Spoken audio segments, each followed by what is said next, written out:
नमस्कार, मैं हूं विशाल कुमार पांडे और आप देख रहे हैं स्वदेश वाणी। इस वक्त की 30 बड़ी खबरों में आपका स्वागत है।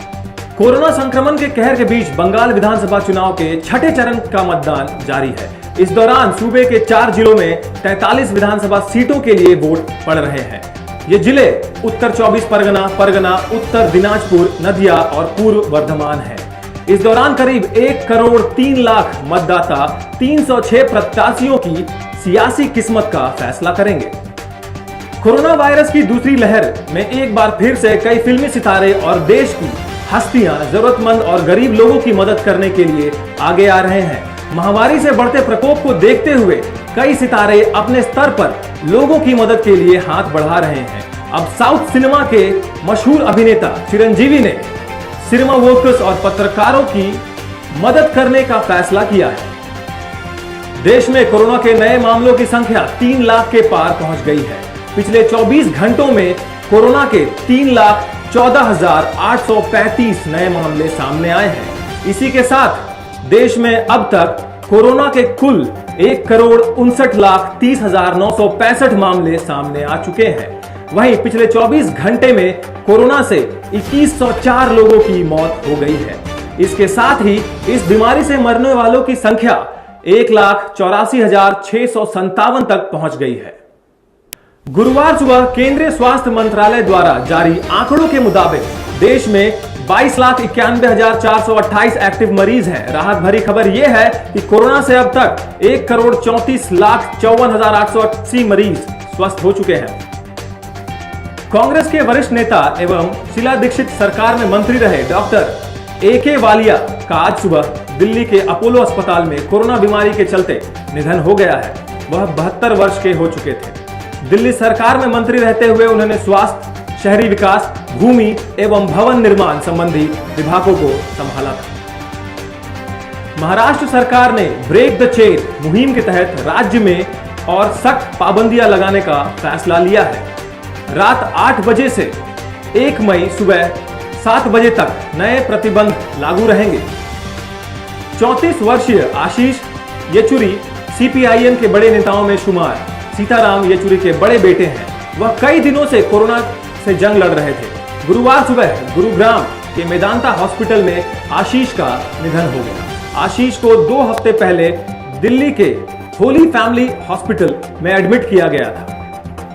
देश में कोरोना महामारी का प्रकोप बढ़ता जा रहा है। मुंबई में लॉकडाउन जैसा कर्फ्यू है और सभी सितारों का काम बंद है। ऐसे में बॉलीवुड सितारों के पास करने के लिए कुछ नहीं है। ज्यादातर सितारे इन दिनों मुंबई छोड़कर विदेश में रहने चले गए हैं। भाजपा सांसद गौतम गंभीर के कार्यालय के बाहर बहुत से लोग दवा की पर्ची लेकर दवा के लिए पहुंचे हैं। एक व्यक्ति ने कहा, हमें डॉक्टर ने फेबीफ्लू टैबलेट लाने को कहा है। यह दवा कहीं भी उपलब्ध नहीं है। यहां यह टैबलेट मुफ्त में दी जा रही है। जिस दिल्ली में लोग देश के अलग अलग हिस्सों से इलाज करवाने के लिए आते हैं, वहां आज लोग खुद इलाज के लिए तड़प रहे हैं। कोरोना के महाप्रकोप से जूझ रही दिल्ली में हर रोज हजारों की संख्या में केस आ रहे हैं। लेकिन इस वक्त सबसे बड़ा संकट ऑक्सीजन का है। दिल्ली के कई अस्पतालों में ऑक्सीजन या तो खत्म होने की कगार पर है या फिर कुछ ही घंटों का स्टॉक बचा है। हरियाणा के सीमा पर बैठे किसानों ने कोरोना टेस्ट और वैक्सीन लगाने के लिए किसान नेताओं के साथ आज शाम 4 बजे अधिकारियों की बैठक होगी। किसान नेताओं के मानते ही स्वास्थ्य विभाग अपना काम शुरू कर देगा। कोरोना के बढ़ते मामले को देखते हुए जम्मू कश्मीर प्रशासन सतर्क है। कठुआ में बाहर से आने वाले लोगों का टेस्ट किया जा रहा है। डिप्टी कमिश्नर ने बताया, राज्य में प्रवेश लेने वालों का टेस्ट किया जा रहा है।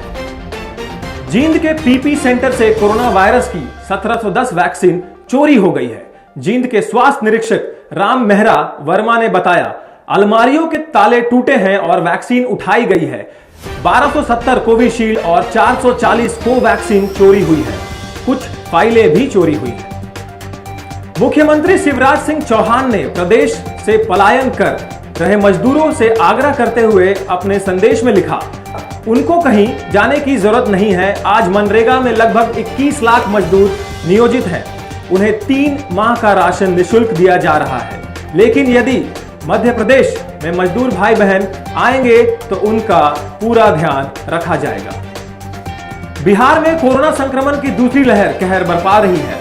संक्रमण के प्रसार की रफ्तार देख लोग दहशत में आ गए हैं। पिछले 24 घंटे में बिहार में कुल 12,222 मामले सामने आए हैं। ऐसे में राज्य में कोरोना के एक्टिव मरीजों की संख्या 63,746 हो गई है। पटना, गया, सारण, मुजफ्फरपुर और भागलपुर इन 5 जिलों में संक्रमण तेजी से पांव पसार रहा है। कोरोना के बढ़ते मामलों को देखते हुए केंद्र सरकार ने देश भर में 18 से अधिक उम्र वाले सभी को कोरोना वैक्सीन देने का ऐलान किया है। दिल्ली हाई कोर्ट ने खारिज की व्हाट्सएप व फेसबुक की याचिका। दिल्ली सरकार ने कहा कि आईसीयू बेड की दिक्कत हो रही है। हमने केंद्र सरकार से 700-800 आईसीयू बेड देने का अनुरोध किया है। दिल्ली में पिछले 3 दिनों से ऑक्सीजन की गंभीर समस्या चल रही है। लखनऊ के गढ़ी कनौरा स्थित औध ऑक्सीजन कंपनी के बाहर ऑक्सीजन के लिए काफी संख्या में लोग खड़े हैं। उत्तर प्रदेश के उप मुख्यमंत्री डॉक्टर दिनेश शर्मा भी कोरोना वायरस संक्रमण की चपेट में हैं।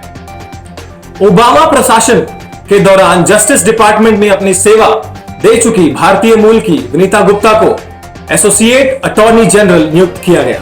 उनके नाम पर अमेरिकी सीनेट में स्थानीय समयानुसार बुधवार को मुहर लगाई गई।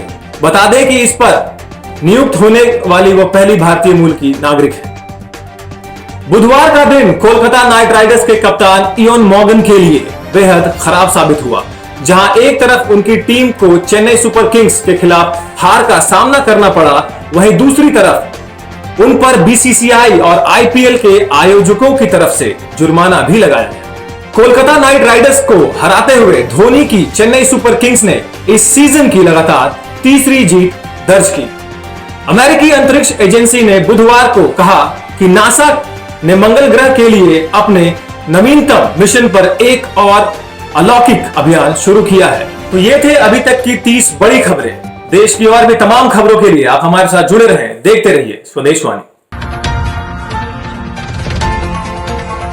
स्वदेश वाणी।